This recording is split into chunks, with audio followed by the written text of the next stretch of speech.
नमस्कार. सर्वप्रथम आदरणीय डॉक्टर अजित काकडे सरांना खूप खूप धन्यवाद. अल्पावधीतच संपूर्ण महाराष्ट्रामध्ये विद्यार्थी प्रिय ठरलेल्या MPSC एक्झाम मंत्रा या आपल्या ऑनलाईन सेशनमध्ये मी प्रफुल्ल कुमार तुमच्या सर्वांचा परिचयांचा चेहरा आज पुन्हा एकदा तुम्हा सर्वांचं मनपूर्वक स्वागत करतो. आजचा दिवस खरं तर या पुस्तकाच्या निमित्तानं उशिरा उजळलेला दिवस आहे. मात्र कधी कधी आयुष्यामध्ये जो प्रसंग उशिरा येतो तो भरपूर सारा आनंद आणि खूप अशा पद्धतीच्या अविस्मरणीय गोष्टी आपल्या स्मरणात राहील अशा काहीतरी घडामोडी त्या निमित्तानं घडायच्या असतात, म्हणून तो दिवस कधीतरी आपल्या आयुष्यामध्ये उशिरा येतो. खरं तर हा जो दिवस आहे या पुस्तक प्रकाशनाचा 2 दिवसापूर्वी होणार होता. मात्र आज संपूर्ण जगभरामध्ये जागतिक पुस्तक दिवस मोठ्या उत्साहामध्ये मोठ्या आनंदामध्ये साजरा होताना आणि त्याच शुभ पर्वावर आज पुस्तकाचं प्रकाशन होणं, मला असं वाटतं की हे सर आपल्या संपूर्ण इन्स्टिट्यूटच्या टीमसाठी सुद्धा आणि विद्यार्थी मित्रांसाठी सुद्धा, विशेष करून महाराष्ट्रातल्या तमाम बंधू भगिनींसाठी सुद्धा निश्चितपणे एक कायम आठवणीत राहील अशा पद्धतीचा हा दिवस असेल असं मला या ठिकाणी आजच्या या दिवसाच्या निमित्तानं सांगायचं आहे.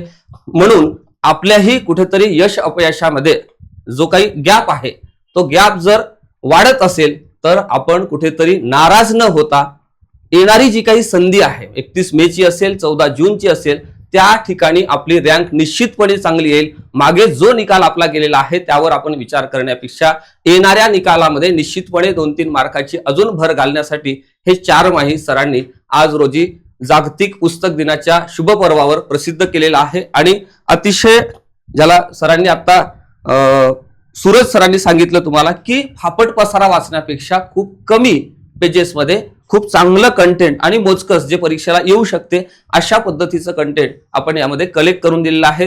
त्याबद्दल सरांचंही खूप खूप अभिनंदन. आणि या पुस्तकाला इथपर्यंत म्हणजे तुमच्यापर्यंत आणण्यासाठी ज्यांनी ज्यांनी कष्ट घेतले, म्हणजे एखादं यश हे कुठल्या एका व्यक्तीचं नसतं असं मी कायम मानत आलेलो आहो. मी सुद्धा आज तुमच्या पुढे इथे असेल तर यामध्ये अनेक लोकांचं खूप मोठं योगदान आहे असं मी मानणाऱ्यांपैकी आहे. अगदी साधा रिक्षावाला पासून तर पेपर आणणाऱ्यापर्यंत, कंटेंट बनवणाऱ्यापासून प्रूफ रिडिंग करणाऱ्यांपर्यंत आणि यासाठी जे काही लागतं चांगलं बनवण्यासाठी तो चांगलं बनवण्याचा संपूर्ण सपोर्ट आदरणीय अजित सरांनी उपलब्ध करून दिला. त्याबद्दल संपूर्ण टीमचं आणि अजित सरांचं पुन्हा एकदा खूप खूप अभिनंदन.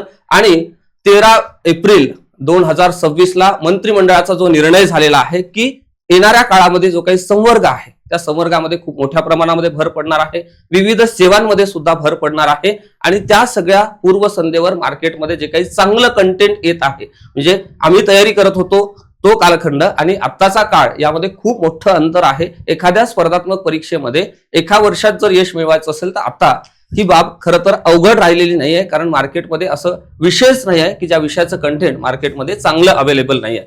त्यामुळे दिवसेंदिवस कंटेंटमध्ये आपल्या टीम सोबतच इतरही मंडळी जे काही भर घालत आहे चांगले कंटेंट घेऊन, त्यांचं सुद्धा खूप खूप अभिनंदन आजच्या या जागतिक पुस्तक दिवसाच्या निमित्तानं.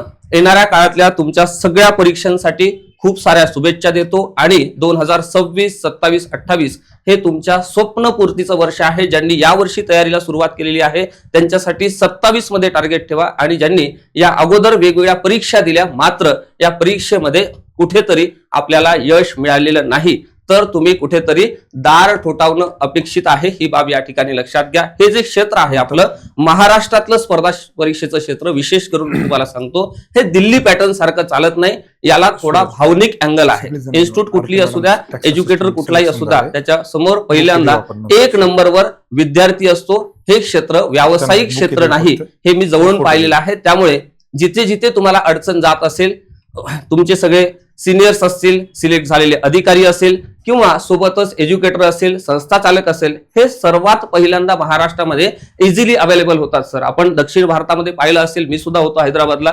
त्यानंतर तुम्ही उत्तर भारतामध्ये पहा किंवा दिल्लीमध्ये पहा, असं कल्चर आपल्याला दिसत नाही. मात्र महाराष्ट्राचं हे वेगळेपण आहे, कारण महाराष्ट्राला लाभलेला एक जो संस्कृतीचा वारसा आहे तो खूप भक्कम आणि मजबूत अशा पद्धतीचा आहे. हा महाराष्ट्र छत्रपती शिवरायांचा आहे, हा महाराष्ट्र शाहू फुले आंबेडकरांचा आहे, हा महाराष्ट्र संतांचा आहे. आणि या महाराष्ट्रामध्ये आपला जन्म झाला, त्यामुळे आपण सर्वांनी धन्य मानायला पाहिजे. आणि आजच्या या जागतिक पुस्तक दिवसाच्या निमित्तानं एक संकल्प करायला पाहिजे. की पुढच्या वर्षी हा दिवस पुन्हा आपण साजरा करत असताना निश्चितपणे आपल्या गळ्यामध्ये शासनाचे एक आय कार्ड असावं आणि महाराष्ट्राची आपण सेवा करत असावी। अशा सगळ्या तुमच्या शुभपर्वाच्या निमित्तानं आपण एकत्र आलो आणि तुमच्या सगळ्या उज्ज्वल भविष्यासाठी पुन्हा एकदा खूप साऱ्या शुभेच्छा देतो। आणि सरांनाही, सरांचा एक मी टीम मेंबरच आहे, त्यामुळे सरांच्या प्रत्येक प्रोजेक्टमध्ये मी कायम सोबत असतो आणि येणाऱ्या काळात सुद्धा आपण ह्या क्षेत्रामध्ये बरेचसे प्रोग्राम तुमच्यासाठी घेऊन येतोय, त्यावर सुद्धा आमचं सातत्यानं काम हे चालू आहे। येणाऱ्या काळातल्या तुमच्या परीक्षेसाठी, तुमच्या उज्ज्वल भविष्यासाठी खूप साऱ्या शुभेच्छा देतो आणि आजच्या या शुभ पर्वावर सरांनी मला तुमच्याशी संवाद साधण्याची जी संधी दिली त्याबद्दल खूप सारे धन्यवाद सरांचे मानतो आणि आजच्या या सत्रामध्ये मी इथेच विराम देतो। धन्यवाद।